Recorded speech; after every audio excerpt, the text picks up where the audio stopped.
No Ar.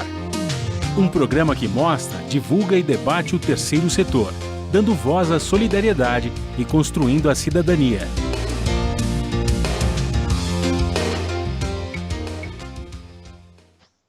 Olá, bom dia. Eu sou Joel Scali e começa agora o Observatório na Brasil Atual, um programa do Observatório do Terceiro Setor. No programa de hoje vamos falar sobre um ano de pandemia de Covid-19 no Brasil.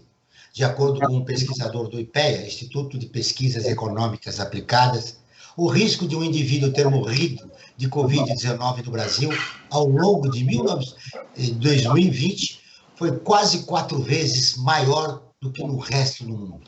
Para refletir sobre a questão, nós vamos receber no programa de hoje Miguel Ângelo Arati, que é médico psiquiatra da infância e adolescente, e o médico Jamal Suleiman, que é infectologista do Instituto de Infectologia Emílio Ribas. Você vai conferir as notícias do mundo com Ana Paula Loureiro, da Rádio ONU, direto de Nova York. Os destaques do site do Observatório do Terceiro Setor, com a jornalista Isabela Alves. E a participação especial do jornalista Frank Valverde, que eu cumprimento agora. Bom dia, Frank. Bom dia, Joel. Bom dia, Miguel Ângelo. Bom dia, Jamal. E bom dia a você que está em sintonia com o Observatório na Brasil Atual. Você sofreu muito nesse ano de pandemia, Frank? Olha, Joel, digamos assim, em termos de saúde, não, graças a Deus, não fui contaminado, nem ninguém da minha família, e a gente conseguiu passar bem. Agora, a gente sofre a questão do isolamento, a questão também dessa, que muitas pessoas falam como se fosse digamos, uma forma meio de paranoia, mas não, você tem que lavar todos os alimentos, você tem que usar máscara, tem que estar sempre com álcool em gel, ou álcool 70, no caso em casa, a gente usa líquido mesmo, isso não tem saída, então você vive um clima meio tenso, mas acho que é necessário, não há como ser diferente nesse momento que nós estamos vivendo. Né? Bom dia, Miguel. Seja bem-vindo ao Observatório na Brasil Atual. Bom dia, Joel. Obrigado pelo convite. A pandemia mudou muito a sua rotina? Olha, a minha rotina muito no início, sim, mas depois eu retomei as atividades do mesmo jeito que antes. O que aconteceu é que eu tive que criar alguns protocolos para o atendimento presencial. E o atendimento online, que era uma prática que eu praticamente não fazia. E que, para mim, como psiquiatra da infância, foi um desafio, porque é difícil você manter um contato direto com uma criança que tem várias formas de se relacionar além da tela, né? Adulto é mais fácil, eu acho. É verdade. Bom dia, Jamal. Seja bem-vindo ao nosso programa. Bom dia, João. Bom dia a todos. Eu conversava com você antes de começar o programa, você disse que gosta do medo, mas o medo que os profissionais da área de saúde tiveram nesse período de pandemia foi muito grande. Agora, com a vacinação, a coisa melhorou um pouco? Melhora porque cria uma situação de um conforto maior. E é curioso isso, porque a gente sabe que a vacina ela tem 3 papéis, né? Um desses papéis é proteger você de pegar a infecção. E nesse momento, nenhuma delas é capaz de fazer isso com segurança. Então, mas a contrapartida disso é que ela também tem um papel de proteção, ainda que você se contamine, de te proteger para a evolução para formas graves. Então, isso, num certo sentido, traz um conforto adicional, principalmente para aqueles que estão envolvidos diretamente no cuidado de pessoas que são portadoras do SARS-CoV-2. Então, melhora, claro, mas na outra parte traz um sentimento de frustração, porque a gente toma vacina, mas os nossos familiares mais jovens não. Então, esse paradoxo, né, ou essa separação que existe entre esses 2 momentos, os mais velhos sim, mas os mais novos não. Isso acaba criando uma angústia, porque quando terá vacina para essa população, e que aí sim a gente pode retomar o que a gente chama de normalidade. Então, é um sentimento um pouco dúbio, ao mesmo tempo que traz um certo conforto, traz também uma certa angústia, porque tem esse outro cenário que aí sim, completamente obscuro, quer dizer, a gente não tem a menor perspectiva de quando isso será concretizado. Agora, somado a essa nova variação da Covid que já está chegando. Estava no Amazonas e já está aqui em São Paulo, no interior de São Paulo. Então, essa variante, ela, assim, do ponto de vista técnico, a gente já estava aguardando que fosse emergir. Não há nenhuma novidade nesse processo. A novidade, só parafraseando o poeta, é que não veio do litoral, né? Veio do norte. E não há nenhuma garantia de que ainda não venha do litoral. Então, essas variantes ou essas cepas diferentes que vão emergir no processo da pandemia, e fundamentalmente porque o Brasil não fez a sua tarefa de casa, e a gente sabe exatamente quem é o responsável por isso, de se inserir no processo do Consórcio Mundial de Vacina, para que a gente hoje não tivesse que ficar disputando duas únicas vacinas disponíveis. Então, se a gente não fez essa tarefa, isso era um fenômeno que iria emergir e o impacto disso, aí sim, mediante imunização, é que seria muito menor. O problema aqui que eu vejo é em relação à transmissibilidade, porque se você tem uma intensa transmissão na comunidade, as pessoas vão acabar adoecendo, vão estressar os serviços de saúde que já estão parcialmente desmobilizados e vai acontecer o que tem acontecido, uma mortalidade muito maior do que na primeira onda. Então, a gente agora, próximo da terceira onda, corre um risco concreto de um colapso e de uma mortalidade maior se a gente não imunizar rapidamente as pessoas. Então, a gente está numa situação extremamente delicada nesse momento por conta disso. Menos por causa das variantes e mais por causa da incompetência gerencial daquele que seria o sujeito eleito para fazer o papel do chefe do almoxarifado, mas nem isso ele fez direito. Em um ano de pandemia, o Brasil perdeu mais de 233 mil vítimas para o Covid-19. Apesar do grande número de vítimas, o país ainda realiza poucos testes, o que dificulta o mapeamento do vírus. De acordo com dados do Ministério da Saúde, o Brasil realiza aproximadamente 105 testes a cada 1.000 habitantes. O número é baixo quando comparado aos países que melhor lideraram a pandemia. A Nova Zelândia, por exemplo, registrou apenas 25 mil mortes por Covid-19. E aí entra nesse assunto. Antes de voltar com você, eu queria ouvir do Miguel. Miguel, o Jamal falava daquela preocupação de não poder vacinar os mais jovens. O que está havendo com os mais jovens que não sentem essa pandemia? Parece que há um problema de comunicação ou um problema grave do governo federal que não passou a importância da vacinação e a importância de um isolamento social, por exemplo. Então, Joel, os mais jovens, eles precisam de diretrizes que vêm dos mais velhos. Os mais velhos estão batendo cabeça, né? Porque, assim, um filho, um adolescente, ele tem demandas que são próprias da idade. A socialização é um ponto crucial na vida deles. Então, assim, se você não tem um adulto que consiga conciliar, organizar a rotina e determinar algumas regras, eles vão começar realmente a fazer coisas porque está muito distante, não é da realidade deles. Por mais que tenha um avô, tenha os casos acontecendo, está muito longe da comunidade jovem. A mortalidade entre os jovens é muito baixa, né? Mesmo os casos de contaminação, os quadros são muito leves.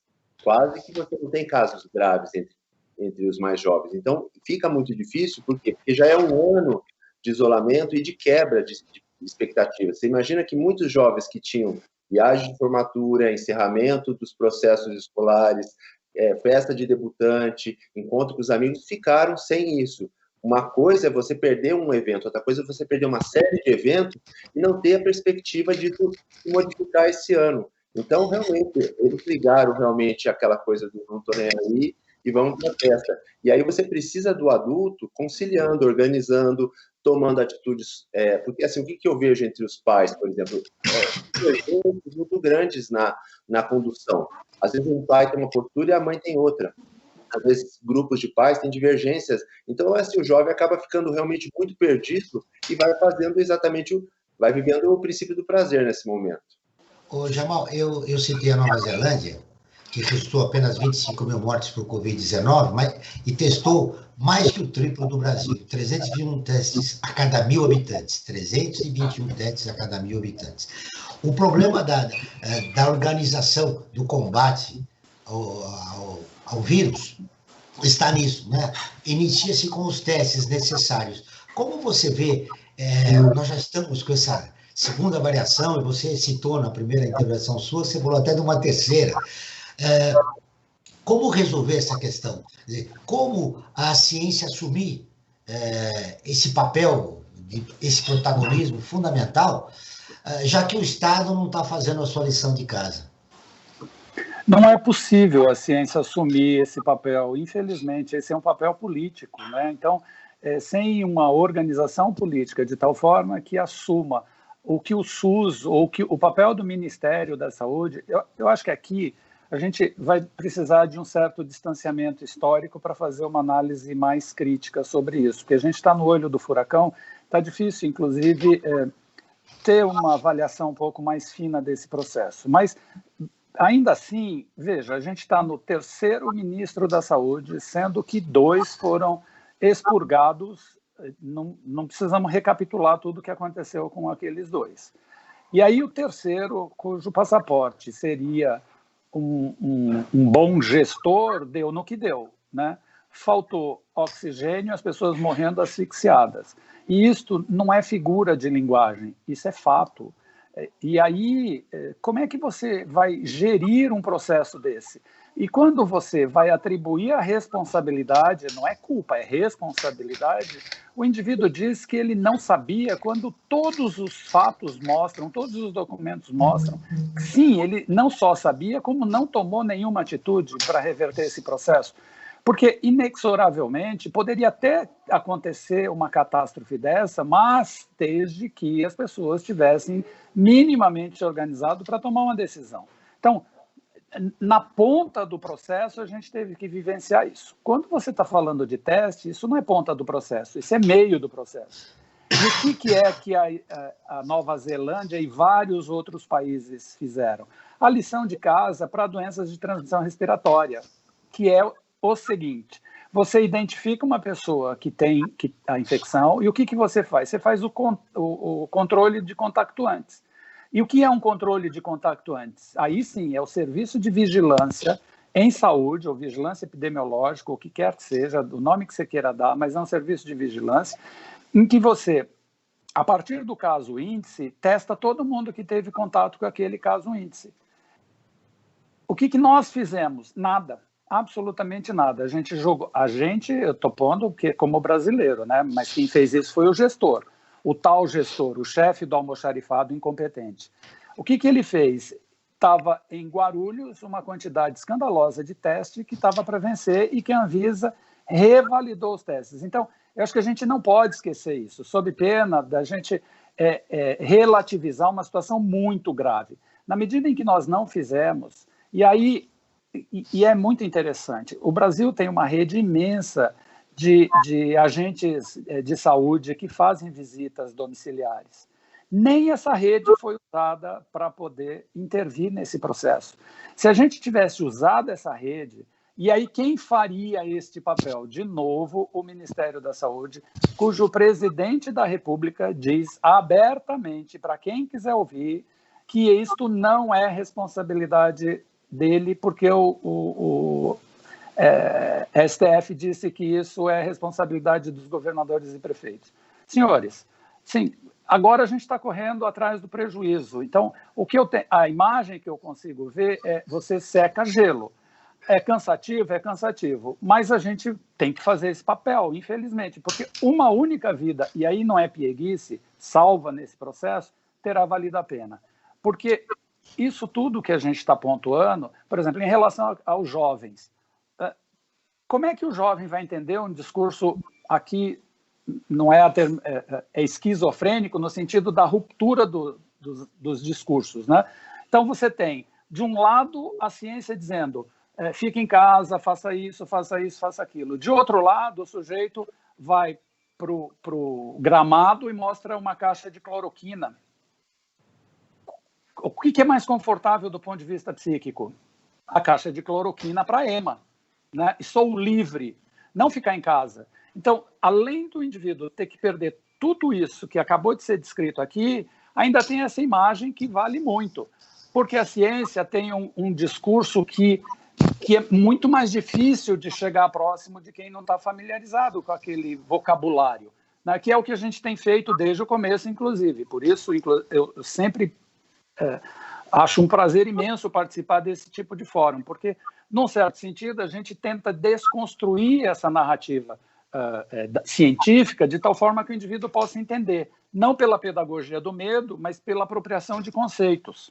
O sucesso dessa iniciativa que você está falando vai evitar mais mortes no país. Se você não tiver, e você e seus colegas não tiverem isso, nós veremos ainda o aumento de número de mortes no país. Agora nós vamos ouvir a Rádio ONU, que é parceira de conteúdo do Observatório do Terceiro Setor, com a reportagem. No pós-Covid, economia digital pode melhorar a inclusão de pessoas com deficiência. A Ana Paula Loureiro, de Nova York, tem as informações.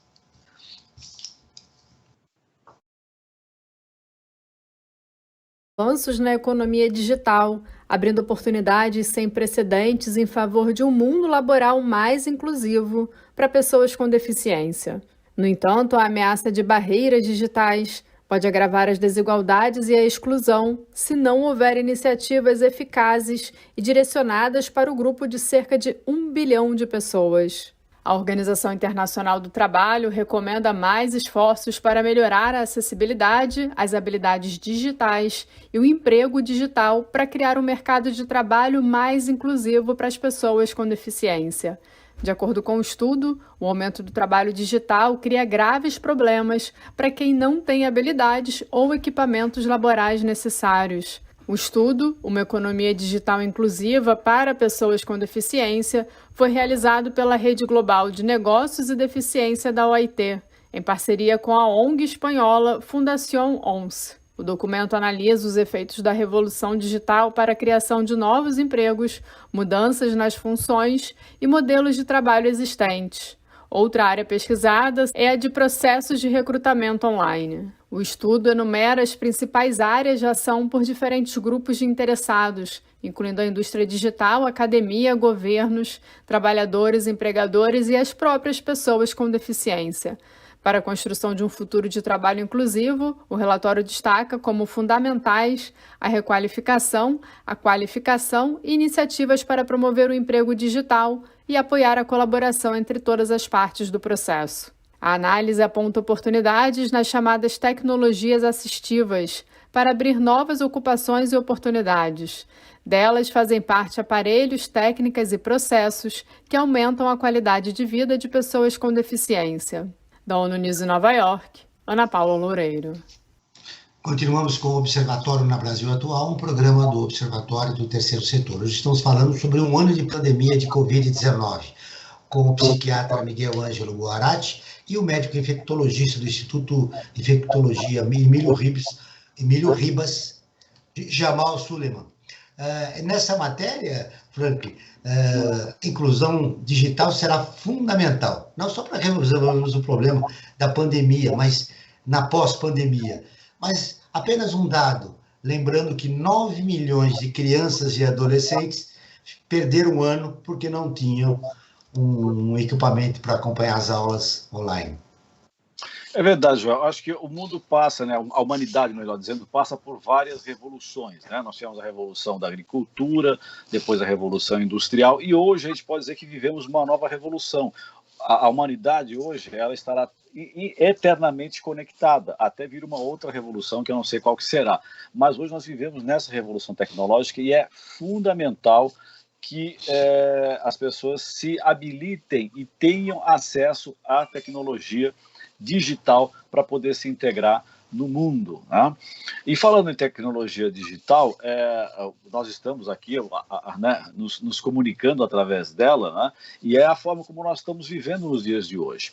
E as pessoas que nos acompanham, que acompanham o Observatório do Terceiro Setor, têm uma forma de entrar em contato conosco através dessas tecnologias, que é pelo WhatsApp.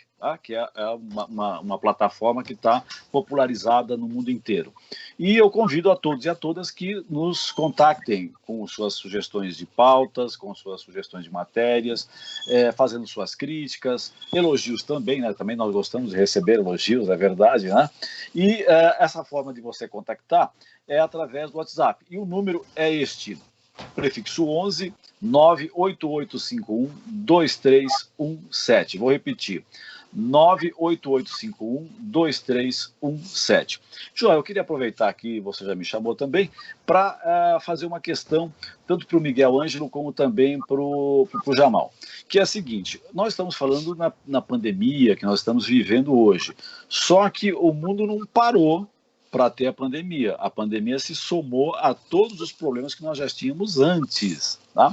E eu pergunto, como é que está a situação das outras doenças que aí estavam, né? Como, por exemplo, a AIDS, né? O doutor Jamal, por exemplo, tem uma experiência sobre esse trabalho com esses grupos, né? Como é que está essa situação desse mundo que nós estamos vivendo hoje, que além de todas as outras doenças, temos a pandemia? E as outras, como é que ficam? Elas pararam, estão paralisadas? Como é que as pessoas estão vivendo nessa questão? Miguel Ângelo, psiquicamente, como é que as pessoas estão vivendo isso? Bom, Franklin, há uns 10 anos, mais ou menos, a gente vem prevendo um aumento acentuado da depressão e dos transtornos ansiosos, e que a gente imaginava que em 2020 a proporção seria 5 vezes maior. A gente não imaginava que teria um fator bastante consistente, ou seja, o crescimento dos casos de suicídio, automutilação, depressão, ansiedade, isso para falar dos mais comuns, né? Não considerando, por exemplo, aumento de drogas, álcool, violência, tudo isso estava numa ascensão. O que aconteceu com a pandemia e com todas as restrições e mudanças e situações todas, é que você teve uma potencialização, ou seja, tudo que estava acontecendo em termos da saúde mental está muito maior agora. Haja visto, eu tenho conversado com vários colegas de vários níveis, assim, do serviço público, privado, estão todos trabalhando bastante. Os infectologistas estão trabalhando muito, mas os psiquiatras e psicólogos também, né? E o que a gente percebe é um agravamento dos quadros. Então, não é uma coisa simples que um mês de fluoxetina resolve. São casos mais graves, em que você vai ter que fazer, muitas vezes, associações. Eu tenho, muitas vezes, que fazer encaixes de horário. Eu tenho, inclusive, tomado um cuidado. Eu acho que todo colega que trabalha na linha de frente, ele precisa tomar cuidado com o adoecimento, e os colegas da saúde mental têm que ficar atentos a isso, porque a demanda realmente ficou mais significativa. E o que a gente vê, falando das outras doenças, né, hipertensão, eu estava falando com a esposa de um paciente, que o paciente tem um transtorno de ansiedade e depressão muito grave, mas ele teve uma endocardite, ou seja, sistema imunológico caindo, né, doenças infecciosas se acentuando. Ele foi internado para ser submetido a uma cirurgia cardiológica de emergência. Nesse momento, inclusive, dele ter qualquer desfecho negativo é muito alto. Então, as outras doenças se somaram a esse momento atual. Perfeito. Doutor Suleiman. Esse fenômeno que você chama a atenção, Franklin, ele continua, e não é por outro motivo que a gente insiste na história do distanciamento, que eu pessoalmente não gosto do distanciamento social, principalmente porque a gente tem novas tecnologias que muita gente está familiarizado com ela. Então, o distanciamento ele não pode ser social, porque o preço disso a gente acabou de ver, Miguel, qual é, né? O distanciamento é físico. E em sendo físico, a gente pode manter contato através dessas outras plataformas. O ponto central aqui, que me parece importante, é que as doenças continuam aí. As pessoas que são hipertensas continuam hipertensas, precisam ser tratadas. As pessoas com HIV/AIDS precisam ser tratadas. No meio da pandemia, o meu hospital é o hospital de referência nacional para HIV/AIDS. Então, é um hospital de porta aberta, tem um pronto-socorro de porta aberta, em que 90% da demanda sempre foi HIV/AIDS. São os indivíduos que se descobrem doentes, o que se você parar para pensar, é absolutamente obsceno, que em pleno século XXI, com todas as tecnologias que a gente tem para evitar que uma pessoa adoeça, ela se descobre doente e procura a emergência. Então, nessas ondas, nos picos das ondas, o que a gente acaba tendo que fazer? Fecha a porta para esse tipo de condição, o que é um negócio muito grave, porque onde essa pessoa vai buscar assistência se não for ali? E aí é o preço pago de maneira não uniforme, né, para populações que são economicamente desprovidas de recurso, que tem que lançar mão, por exemplo, do SUS, e que encontram uma porta fechada. Por quê? Porque a gente está no pico de Covid. Então, trabalhar com esses dois momentos é uma condição muito difícil. Para além disso, por exemplo, os ambulatórios também têm protocolos muito rígidos. Num primeiro momento, os ambulatórios de outras doenças praticamente fecharam. Os ambulatórios de psiquiatria, de cardio, de nefro, fecharam. Então, quando a gente foi adquirindo mais conhecimento sobre como manter segurança para a assistência dessas pessoas, esse conhecimento exigiu que o número fosse diminuído. Então, quem atendia 10 passou a atender 3, né, por conta dos protocolos de desinfecção dos espaços, o que, obviamente, retarda muito as consultas posteriores em serviços que já estão sobrecarregados. Então, é muito complicado você lidar com tudo isso. A gente só vai conseguir sair, infelizmente, desse processo quando a sociedade entender que ficar em casa é um ato de proteção dela. Não é uma coisa de governo, né? É de Estado isso. Então, as pessoas têm que entender isso. O segundo ponto, tão importante quanto, é que elas lutem para ter vacinas, no plural, né? Para a gente sair desse processo de 2 vacinas, sendo que, de verdade, a gente tem uma, que é a Coronavac, né? Numa escala maior do que a vacina Oxford. Então, enquanto isso não ocorrer, a gente está pagando um preço alto. Há uma perspectiva de daqui a um ano a gente vai precisar ver esses dados, um número grande de pessoas mais doentes do que estavam há um ano atrás, né? Do ponto de vista psíquico, por exemplo, tem vários trabalhos mostrando que esse é um fenômeno no mundo inteiro, não é específico da gente aqui. Os primeiros trabalhos vieram da China, que tem uma outra cultura, uma outra dinâmica, né? Um outro entendimento desses processos de restrição, e ainda assim as pessoas tiveram um sofrimento psíquico muito grande. Tem até uma linha tentando associar esse desencadeamento, com o papel do vírus nesse processo todo, que é uma coisa bastante interessante, né? Uma doença psíquica causada por um agente infeccioso, né? Para além da questão de você ficar isolado. Jamal, eu ainda tenho dúvida nisso, mas enfim. Eu queria que você esclarecesse os nossos ouvintes. O Frank Valverde, nosso companheiro, co-apresentador do programa, me contava na semana passada que os pais foram vacinados. E o pai foi vacinado com uma vacina e a mãe com outra em questão de um dia. Conta, Frank, rapidamente, na para a gente saber. Meu pai tem 90 anos, eu levei ele para vacinar na segunda-feira da semana passada, né? E ele recebeu a Coronavac. Claro, é só 90. Minha mãe tinha 87, então ela estava numa outra faixa, não estava sendo atendida na segunda, mas foi ser atendida na sexta-feira, porque no meio da semana mudou a faixa, ampliou a faixa de atendimento. No mesmo posto de saúde, no bairro, levei, e ela recebeu a da Oxford, a AstraZeneca, né? Que é Uhum. E eu falei, caramba, no mesmo lugar fizeram essas 2 vacinas, né? Receberam as 2 vacinas. Meu pai retorna na semana que vem para receber a segunda dose, minha mãe só em maio.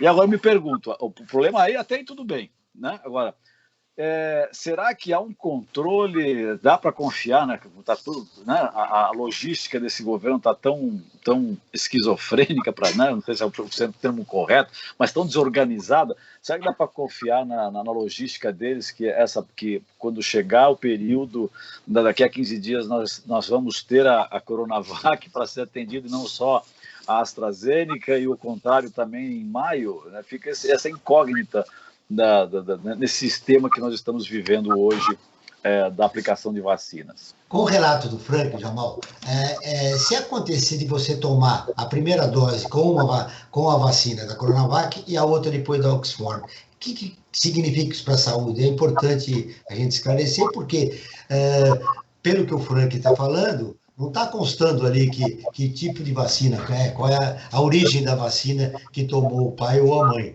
Como é que fica isso? Então, são várias coisas numa única pergunta, né? eu vou tentar decodificar isso. Então, a primeira questão é, vacina boa é aquela vacina que está no seu braço.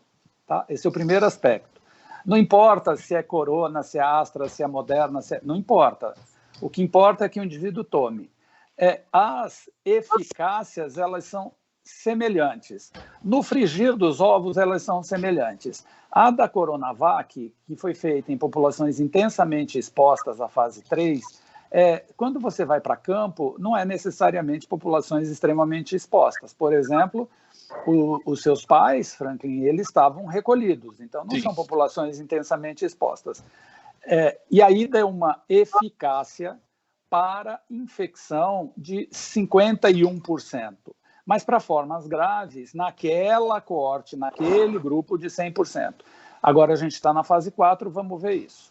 Qual é a vantagem da Coronavac, então, para populações de maior idade? Vantagem é que a segurança dela, a gente já conhece, a gente já tem outras vacinas dessa mesma plataforma, e a chance de eventos adversos moderados e graves é 0. E eventos adversos leves, tipo dor no local da aplicação, para todas as vacinas. Então, o perfil de segurança é perfeito para essa população. Agora, o perfil de eficácia a gente não sabe, porque os ensaios clínicos não foram de nenhuma vacina em populações nessa faixa etária. Mas, ainda assim, diante do cenário de pandemia, a gente opta por vacinar. Por quê? Dentro daquele primeiro processo que eu falei inicialmente, né? Se ela dá proteção contra formas graves, a gente vai nessa toada. Outro aspecto que eu acho que é fundamental lembrar, que por incrível que pareça, por mais desorganizado que o governo seja, o Estado não é, tá? Principalmente o SUS. O SUS não é desorganizado na ponta. E existe dentro do mesmo com todo esse esforço desse governo em desmontar esse processo. Isso é importante, isso é importante. Que fique claro isso. Só um minuto, por favor. Muito bem. Enquanto o Jamal se... Pronto. Aí, Jamal, você quer concluir? Porque eu tenho que chamar a Isabela Alves. É importante. Eu quero, porque eu acho que é importante lembrar que o Programa Nacional de Imunização, toda vacina que você recebe, toda, não é corona, vai para um registro nacional, tá? Então, se sabe qual foi a unidade, qual foi o lote, quem aplicou, onde foi recebido isso. Parece doido isso, né? Mas isso já existe há muito tempo. Especificamente em relação a estas vacinas para Covid ou para SARS-CoV-2, esse processo ele é muito mais observável. Por quê? Porque a gente não tem nenhum ensaio clínico neste momento que diga, se você tomar a Coronavac na primeira e for fazer o reforço de uma outra vacina, o que aconteceria? Tem um ensaio clínico em curso agora para dar essa resposta. Então, como a gente não tem nenhuma resposta sobre isso, o que tem sido feito? Você recebe a Coronavac hoje, você vai receber a Coronavac na segunda dose. O intervalo de tempo é distinto para todas elas, tá? Então, tanto a AstraZeneca quanto a Moderna, cada uma delas tem um intervalo máximo e mínimo em que você deve receber a vacina. Então, Franklin e todo mundo que está nos vendo, pode ficar absolutamente confortável com isso. A informação está lá. A gente, inclusive, nessa e em todas as outras campanhas, a gente recebe aquele papelzinho que é, inclusive, para a gente ter a informação, não só o sistema. Então, é muito importante que se leve de volta para que você fique seguro, porque eu acho que isso é uma forma de mostrar, inclusive, claro que de vez em quando acontecem alguns problemas, imagine você imunizando uma escala de milhões. Essa semana apareceu uma enfermeira aplicando, injetando o braço de uma senhora e tirando sem que fizesse a vacina. É bom lembrar que isso é exceção da exceção da exceção. O nome disso é crime.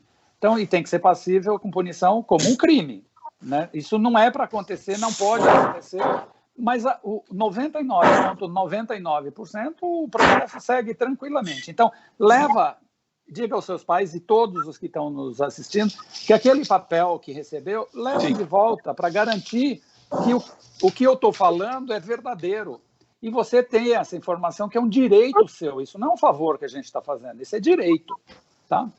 Inclusive para tomar a mesma vacina que recebeu na primeira vez, né? Agora, antes de ouvir o Ângelo, eu vou chamar a Isabela Alves, direto lá da redação do Observatório do Terceiro Setor, que ela tem notícias do nosso site. Olá, Isabela, bom dia. Bom dia, Joel, bom dia, Franklin, bom dia aos convidados e ouvintes. Bom, hoje eu vou trazer as notícias mais visualizadas do nosso portal. A primeira delas é sobre uma avó que, através de uma bolsa de estudos, se formou em Direito aos 66 anos. A Celícia Oliveira Brandão assumiu a responsabilidade de criar os irmãos mais novos quando ainda era muito jovem e precisou enfrentar muitos desafios antes de realizar o sonho de se formar em Direito. Outra notícia é sobre que o Brasil registrou mais de 6.000 denúncias de trabalho escravo e tráfico de pessoas. Somente no ano passado, mais de 900 trabalhadores foram resgatados em situação de trabalho escravo. Uma última notícia é de que em 3 meses o conflito na Etiópia impactou mais de 2,3 milhões de pessoas. A estimativa foi divulgada pela ONU e se refere ao cenário da região do Tigre, no norte da Etiópia, onde as tropas da região estão em conflito com as forças nacionais. Mais de 56.000 pessoas buscaram refúgio no Sudão.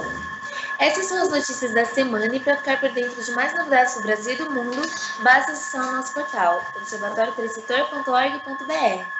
Obrigado, Isabela. Essa foi a repórter Isabela Alves, que volta na próxima semana. Obrigada. Ângelo, de acordo com a pesquisa Impactos Primários e Secundários da Covid-19 em Crianças e Adolescentes, realizada pela Unicef Brasil, famílias com crianças e adolescentes de todas as classes foram as mais atingidas pela pandemia. 61% viraram seus rendimentos domiciliares minguarem. A insegurança alimentar e de renda ainda refletiu em menos estudantes com acesso às atividades escolares e mais crianças e adolescentes com os sintomas relacionados à saúde mental. Nós já tocamos nisso nas primeiras perguntas, mas eu acho que é importante voltar. Que cuidados as famílias devem tomar em relação às crianças e adolescentes neste período de pandemia, Ângelo? Então, Joel, uma coisa importante de lembrar é que eu até estava discutindo esses dias, os pais, na verdade, eles ficaram muito fora do dia a dia dos seus filhos, por exemplo, não acompanhando o desenvolvimento escolar. Eles iam descobrir, às vezes, que o filho não estava fazendo lição depois de, às vezes, um mês, que a criança já não estava fazendo. E agora eles ficaram muito mais próximos e se deram conta de uma série de lacunas na assistência e no cuidado. Então, acho que a primeira coisa é que os pais precisam ver os filhos que eles têm, né? Inclusive diferenciando uma criança da outra. Você pode ter 2, 3 filhos, você vai ver que cada um é de um jeito. Um é mais responsável, o outro é mais preguiçoso, outro é mais agitado. E com cada um é necessário você ter uma conduta distinta, sendo igualitário. É aquela coisa, você sempre vai dar aquilo que o filho precisa, considerando que todos precisam de algum tipo de cuidado. Então, a primeira coisa é observar melhor os filhos, estar próximo aos filhos, para que depois que a rotina voltar, isso não se perca, né? O que eu vejo, a gente tem conversado muito isso, é uma terceirização que os pais, de todos os níveis, mas na classe alta isso é muito marcante, dos cuidados dos filhos. Então, é muito frequente o pai terceirizar para a escola, terceirizar para o terapeuta, terceirizar para a babá, e sair um pouco desse papel. E ele precisa assumir, reassumir esse lugar do modelo, né? Muitas vezes os pais querem que os filhos ajam de determinadas formas, sem ser esse modelo para o filho, fala muito, mas faz pouco. Então, esse é um cuidado importante. E ficar atento às variações de humor. A criança, ela sinaliza quando ela não está bem, e não é falando, olha, não estou bem. Ela simplesmente começa a dormir mal, ficar mais triste, mais irritada, brincar menos. Dependendo da faixa etária, isso vai ficando mais evidente, né? Uma coisa importante também que aconteceu com a questão do isolamento foi o aumento da violência doméstica, tanto com as mulheres quanto com as crianças. E a escola era um agente de controle dessa violência, e isso se perdeu. Então, aumentou-se muito. Tenho visto bastante crianças com situações de violência, agressão. Então, a gente não tem que cuidar só dos nossos filhos, a gente tem que ficar atento também às crianças do vizinho, quando a gente começar a perceber alguma coisa que possa chamar atenção, brigas, etc. Ou seja, está acontecendo uma mudança fundamental nas relações familiares, né? E sociais também, né? Já que boa parte das pessoas estão em isolamento. Exatamente. E eles precisam ressignificar aquela... Mesmo os pais têm filhos, antigamente tinha filhos sem pensar muito, hoje a gente pensa muito qual que é o propósito da paternidade, da maternidade. Esse propósito ele precisa ter um outro local, porque as crianças, a demanda das crianças hoje é muito maior. Antigamente, não se tinha tanta cobrança. Hoje, o nível de cobrança é muito maior, as expectativas são gigantescas. Então, ter um filho hoje precisa ter um cuidado a mais, né? Como os índios têm um cuidado dos... A gente tem que voltar um pouco para essa ideia. Cada criança existe, toda uma tribo cuide dela. Nós precisamos ficar atentos não só aos nossos filhos, mas também aos filhos dos nossos irmãos, dos nossos vizinhos, e observar o bem.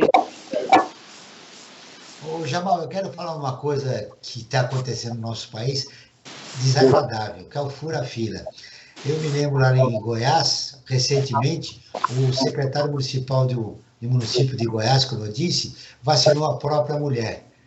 No Amazonas, o Ministério Público ameaçou, pediu a prisão, né, do prefeito e da secretária de saúde, se não me engano, porque ali estavam se colocando parentes, amigos, estavam fazendo...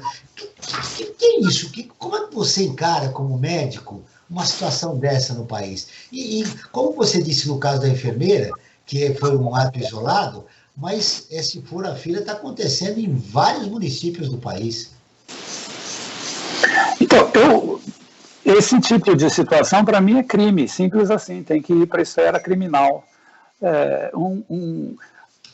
É interessante, né? Porque são políticos que não entraram pela porta dos fundos, são eleitos, e representam uma parcela da comunidade que está no poder. Então, um indivíduo que faz uma atitude dessa demonstra claramente a sua falta de completo comprometimento com a comunidade, com a sociedade. E esse indivíduo precisa ser posto na esfera criminal. Não dá para ser tolerante com esse tipo de comportamento. Porque uma vez tendo feito o processo, você não tem como reverter. A pessoa já recebeu o imunizante. O problema aqui é que a gente tem a péssima mania de relevar isso, né? Então, eu para mim, não tem outra coisa. Vai para a esfera criminal e precisa receber uma punição exemplar. E perder o cargo, perder a função, esse sujeito tem que ser banido da convivência social. Não cabe nesse tipo de coisa. Você sabe, Jamal, o outro caso que eu me lembrei, que eu gostaria de ouvir tua opinião, é do desembargador lá em Santos. Ele foi visto esse fim de semana novamente sem máscara. Quer dizer, ele já tinha sido multado anteriormente, deu toda aquela polêmica, existe um processo dentro do Poder Judiciário contra ele, a respeito da atitude dele, mas agora novamente ele está passeando com o cachorro, se não me engano, esse fim de semana, sem a máscara. Então, e é curioso que as pessoas veem aquilo e colocam uma doença psiquiátrica, né? Porque facilita, terceiriza o problema. Adorei a sua intervenção, Miguel, de terceirizar a educação. Eu tenho visto terceirizar relações afetivas, né? O marido que não suporta ficar com a mulher por causa que ficou em isolamento. Essas coisas absolutamente estapafúrdias. E aqui se terceiriza o problema, vira um transtorno psíquico quando ali é falta de caráter, não tem nada a ver com psiquismo. Não é um comprimido que vai resolver o problema dele, ali é caráter, é formação, é um indivíduo que tem zero compromisso, é um sociopata, né? Não no sentido médico do termo, ele é um sociopata porque ele não tem a empatia, não exerce aquela atitude básica que nos diferencia, pelo menos nos diferenciava dos outros primatas não humanos, né? Embora hoje a gente saiba que entre primatas não humanos até tem sentimentos de empatia, mas esse tipo de comportamento, eu acho que ele precisa ter punição exemplar, porque é através dos exemplos que a gente aprende determinadas coisas, e esse é um sujeito que precisa. Só que aí o que a gente tem, né? O sentimento de corpo. Um vai lá e faz isso, daí vem outro e diz assim, não, ele tem um problema psicológico. Não, o problema dele é de caráter. Então, eu vejo nessa esfera. Nesse momento da pandemia, qualquer coisa que fuja desse padrão que se espera que os humanos tenham, né, compaixão pelo próximo, é fundamental. Sem isso, essa sociedade não evolui. Muito bem. Miguel, quero repercutir com você, falando desde a aprovação de algumas vacinas contra a Covid-19 pela Anvisa, que é a Agência Nacional de Vigilância Sanitária, se espalharam pelas redes sociais fotos ou histórias de pessoas comemorando a primeira dose. Mas nem todos deveriam estar sendo vacinados nesse momento, por não fazerem parte do grupo prioritário. Em Manaus, como eu disse, a vacinação chegou a ser suspensa por 24 horas após denúncias. Um dos casos que mais chamou a atenção foi de 2 irmãs médicas recém-formadas. As jovens de 24 anos, que são filhas de um rico empresário da região, foram vacinadas no primeiro dia de imunização na cidade, que foi no dia 19, né, de janeiro. Como é que você vê isso? O Jamal fala em sociopatia. Você, como psiquiatra, qual é o seu olhar para uma situação que acontece no nosso país? É interessante, Joel, porque você foi num ponto importante. Quando eu comecei a ver isso, e eu vi vários colegas que não estão na linha de frente, psicólogos que atendem online, quer dizer, nem estão atendendo, assim, tomando a vacina, não falando especificamente da psicologia, mas eu estou falando de uma especialidade que não tem necessariamente contato, né? E começava a tomar e tirar foto. E eu fui na rede social, eu fiz uma crítica à foto, não estava nem questionando, porque eles tiveram direito. A gente sabe que o HC vacinou todo mundo, sem exceção. Vacinou o cara da limpeza, que tinha que ser vacinado, mas vacinou o pós-graduando que não tem contato com o paciente, que fica lá na salinha dele, que estaria, teoricamente, igualmente em risco com qualquer pessoa. E aí, o que aconteceu? E eu estou falando especificamente da unidade de psiquiatria, que não é específica para atendimento de Covid, diferente, por exemplo, do Emílio Ribas ou do Instituto Central. E vários estagiários começaram a fotografar, aquilo me incomodou num nível, eu falei assim, não é possível, eu acho que as pessoas não deveriam colocar, ainda mais que não tinha vacina, era um momento que, inclusive, os insumos estavam sendo negados, a vacina de Oxford não estava, eu achei de uma falta de empatia, nossa, isso gerou um celeuma, as pessoas ficaram muito ofendidas, eu falei assim, a questão que eu estou questionando, não estou nem entrando no mérito de você ter sido vacinado, mesmo sem ter o direito naquele momento, você não era da linha de frente. Uma pessoa que não atende um paciente diretamente, principalmente paciente de Covid, não era da linha de frente. Quem tinha mais direito? Um profissional que atende online ou o técnico de raio-x que está levando o paciente toda hora para tomografia, sabe? Aí começaram a justificar que eles estavam fazendo uma propaganda para a vacina. Eu falei, isso teria sentido se tivesse vacina para todo mundo e as pessoas não quisessem tomar. Naquele momento, para mim, foi ostentação. E aí, tanto que muitas pessoas, não sei se começaram a refletir sobre isso, começaram a não colocar, ou começaram a justificar, não, a gente quer para todo mundo, mudaram o discurso. Porque no primeiro momento, na semana que começou a vacinação em São Paulo, as pessoas simplesmente botavam a foto sendo vacinada, botavam o cartãozinho. Nossa, isso gerava um baita de um conforto com quem não estava sendo vacinado e deveria estar sendo vacinado. Esse comportamento tem um nome, chama-se impunidade. O estudo do índice do desempenho Covid, desconstruindo as respostas à pandemia, analisou as respostas de 98 países à Covid. Avaliou que o Brasil teve o pior desempenho entre todas as nações do grupo. O estudo levou em conta os dados como o total de casos e mortes por Covid-19 em cada nação, a oferta de testes e o percentual da população afetada pela pandemia. Com base nesses indicadores, os países receberam notas que vai de 0 a 10. O Brasil recebeu a nota mais baixa, 4,3. Já a nota mais alta foi a da Nova Zelândia, com 94,4. Jamil, nós temos mais 10 minutos de programa, mas eu queria seguir nessa linha de esclarecer a população a importância da vacinação, a importância da imunização, independente do comportamento das autoridades. Como disse você ao longo do programa, em vez de contribuir, elas embaralharam, né, a situação, deixando a população, sobretudo aquela que não tem pouco acesso à informação, insegura a respeito disso. Nós temos uma das notas mais baixas em 98 países. Você vê perspectiva de se mudar, por exemplo, com ações como a do terceiro setor, de organizações da sociedade civil, que possam contribuir para esse momento no país? Bom, em relação aos dados, nenhuma novidade, né? A gente esperava que fosse exatamente esse o resultado. Mas eu tenho clareza de que se a gente não tiver organização, a gente não avança. E são vários os exemplos. Para a gente ficar na pandemia, que teve um impacto e que tem um impacto social tão grande quanto de Covid, embora seja uma doença de transmissão sexual e de comportamento mais arrastado, mais crônico, se não houvesse uma organização social forte, a gente não teria construído um dos melhores programas de controle da doença, não é de doente, é da doença, do planeta. Ainda com esforço deste governo de desconstruir esse programa, a gente mantém, por conta da força da sociedade civil, né, das organizações não governamentais, a estrutura, o pilar central dessa ação. Então, eu não vejo outra alternativa. Especificamente em doença de transmissão respiratória, se não houver participação da sociedade, a gente não consegue controlar o processo. A autoridade, qual é o papel dela?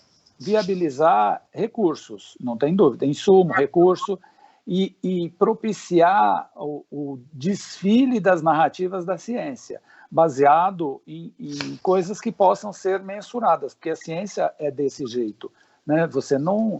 Ela não é baseada, ela começa numa hipótese, mas você tem que provar essa hipótese. Então, infelizmente, a gente perdeu tempo. O fato de ter perdido o tempo não nos dá o conforto de que permaneçamos desse jeito. A gente precisa ganhar esse tempo, porque cada minuto que a gente perde, é gente que vai morrer, né? Essa equação é simples. Então, e aqui eu só queria chamar a atenção para um outro fenômeno, né? Como o contingente que mais morre nesse processo são idosos, é interessante que na sociedade cada um tem um preço, né? Então, a morte de um jovem promove uma comoção. A morte de um idoso é entendido como algo natural. Olha, esse exemplo que você está dando, a morte do jovem causa comoção. Uma das coisas polêmicas que está acontecendo, e eu preciso repercutir com você rapidamente, que nosso programa está terminando, é a volta às aulas. Como é que você vê as voltas às aulas aqui em São Paulo? Eu desde o princípio, tenho dito o seguinte, é função do Estado prover a segurança. Tem metodologia, tem ciência para garantir que essas pessoas estejam seguras. E como é isso?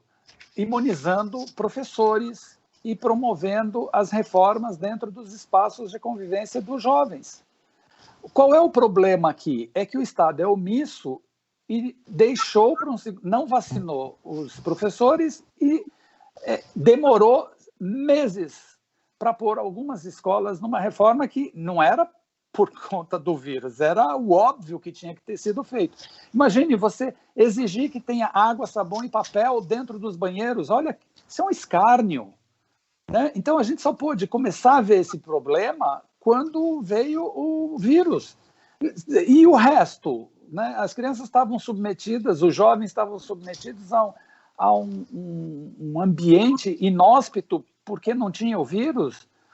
Não cabe esse tipo de procedimento.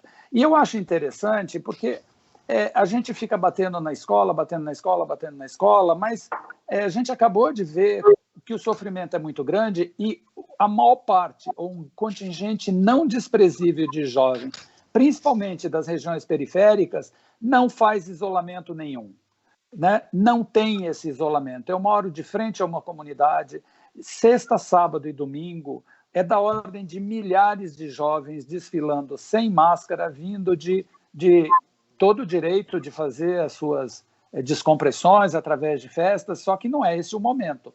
Então, eles não fazem esse tipo de isolamento e a gente fica discutindo que tem que ter, não pode voltar às aulas, deve, com segurança. Muito bem, você é a favor da volta às aulas, imunizando os professores, é o que o governo do Estado não quer. Não quer. Ângelo, eu quero te ouvir, fechando nosso programa, a respeito disso. A volta dos jovens, a volta das escolas, do ponto de vista psicológico, pais inseguros, mando ou não mando meu filho, o professor não está imunizado, enfim, toda essa problemática em função desse retorno às aulas. Eu quero saber a tua opinião rapidamente, por favor. Bom, a volta às aulas ela é fundamental, precisaria ter sido planejada, como o próprio Jamal falou. A questão da imunização dos professores e dos demais funcionários da escola teria que ter sido planejada, assim como foi planejada o atendimento dos profissionais de saúde. Os professores teriam que ter entrado na linha de prioridade e teria que ser feito o cuidado. Tem muitas escolas que estão numa situação bastante precária de estrutura e que agora se mostrou até irônico, né? Você vai falar de álcool gel numa escola que não tem um banheiro funcionando. E nós não estamos falando de uma coisa que começou o ano passado. Eu tenho mais de 50 anos e eu via isso na escola pública, só que está bem pior hoje. Isso estou falando na época que eu era aluno. Então, essa é um descaso crônico e não teve governo de esquerda e de direita que olhou para isso. Nenhum governo olhou para a escola com o cuidado que ela merece. Mas um ponto que eu considero satisfatório é que começou uma discussão há 2 anos atrás da escola em casa. Essa discussão agora está encerrada, ninguém questiona mais isso. Escola tem um papel fundamental não só na formação, né, do conteúdo, mas na formação global da criança e do adolescente, social, valores. E o papel do professor, apesar de não estar sendo adequadamente considerado, se mostra muito importante. Os próprios pais agora não questionam. Agora, tem aqueles pais que têm o receio, normalmente são os pais de classe média alta, né? Os pais de classe média baixa não têm isso, até porque eles precisam trabalhar, né? É uma questão muito mais elitista. E essa questão da escola mostrou muito o hiato, né? A gente tem um abismo social que agora, infelizmente, se agravou muito mais. Em termos da educação, isso é bem notório. Uma boa lembrança que você fez, Ângelo. A importância da escola, a pandemia trouxe isso, né, para todos nós. Frank, as suas conclusões finais. A vacinação chegou.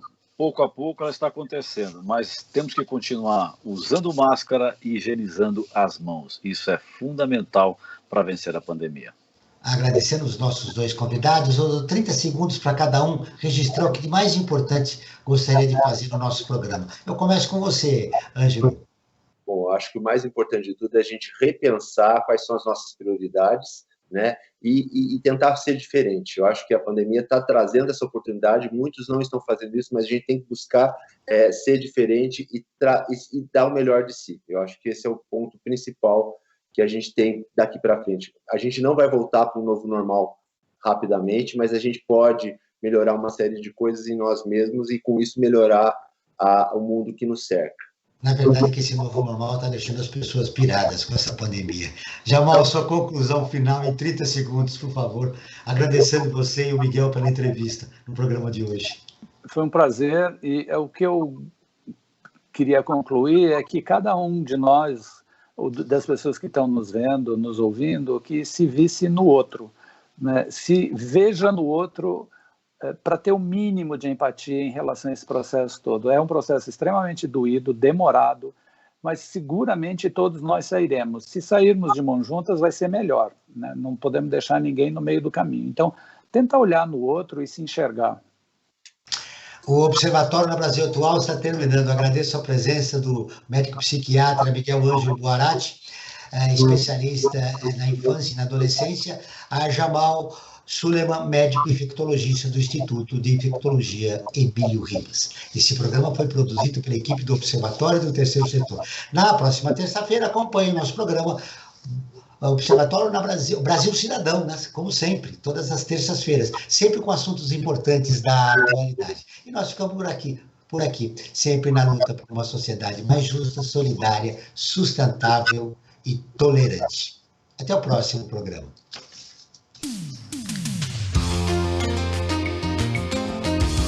Você ouviu na Brasil Atual mais uma edição do Observatório do Terceiro Setor, sempre na luta por uma sociedade mais justa, solidária, sustentável e tolerante. Observatório do Terceiro Setor, o olhar da cidadania.